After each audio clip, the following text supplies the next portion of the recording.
எவ்வளவு பேப்பர்ல எழுதியிருக்கிறான். ஹிந்தி வைகோவுக்கு தெரியும் சொல்லி தெரியும், 4 வார்த்தை தெரியும். ஏக் டாக்ஸி, ஒரு டாக்ஸி வேணும், டாக்ஸி ஸ்டாண்டுக்கு போன் பண்ணுவேன். 2 நம்பர் மீனாபாக், என்னுடைய வீடு மீனாபாக்ல இருக்கு, அங்க வா. வேற இன்னொரு வார்த்தை என்ன, அவன் அவசரப்பட்டு வேற பக்கம் போயிட்டான், bus bus bus bus, bus நிறுத்து, நேரா போகணும்னா சாரா சாரா சாரா. இந்த 6 வார்த்தை தவிர இந்த குதிரைக்காரன் பாஷை எனக்கு தெரியாது. அதை நான் சொன்னேன். அவன் இன்னும் அதிகமாக கூச்சலிட்டான். ஏன் கூச்சலிடுகிறாய்?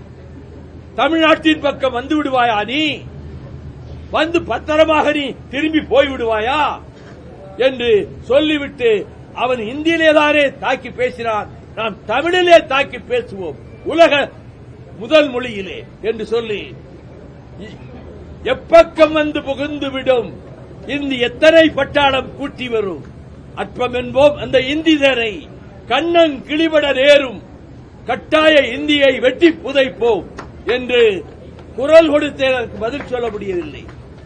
நிர்மலா சீதாராமன் அவர்கள் அமித்ஷா பக்கத்திலே உட்கார்ந்து இருப்பதால் தமிழ் தெரிந்த நிர்மலா ஏன் வைகோவுக்கு மறுப்பு சொல்லவில்லை என்று நினைப்பார் என்பதற்காக எழுந்து நீங்க பேசுறது தப்புனா, அம்மா நீங்க பேசுறதுதான் தப்பு, அந்த ஆள் பேசுறாரே இந்திக்காரர் அது முழுக்க தப்பு, இதை நான் எங்க போனாலும் சொல்லுவேன் என்று சொன்னேன். ஆக நாடாளுமன்றத்திலும் நான் தமிழ் உரிமையை, திராவிட இயக்கத்தின் கொள்கைகளை, திராவிட இயக்கத்தின் லட்சியங்களை ஆழமாக பதிவு செய்திருக்கிறேன்.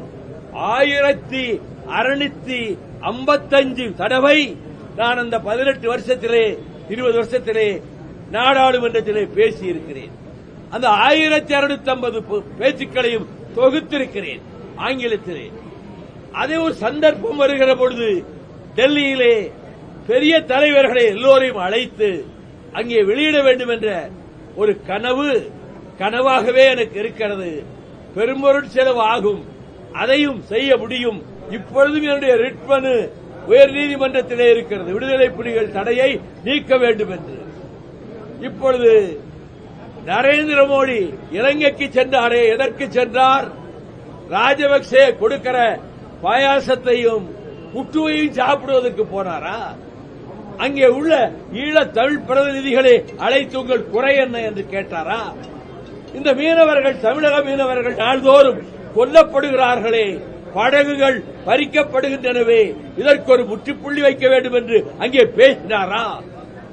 அல்லது தமிழர்களினுடைய உரிமை கோரிக்கையை பரிசீலிக்க ஒரு சர்வதேச குழுவை அமைத்து அதற்கு பிறகு ஒரு பொது வாக்கெடுப்பு நடத்த வேண்டும் என்ற நான் முதலில் பெல்ஜியத்திலே எடுத்து வைத்த கருத்தை அவர் ஆதரிக்க தயாரா?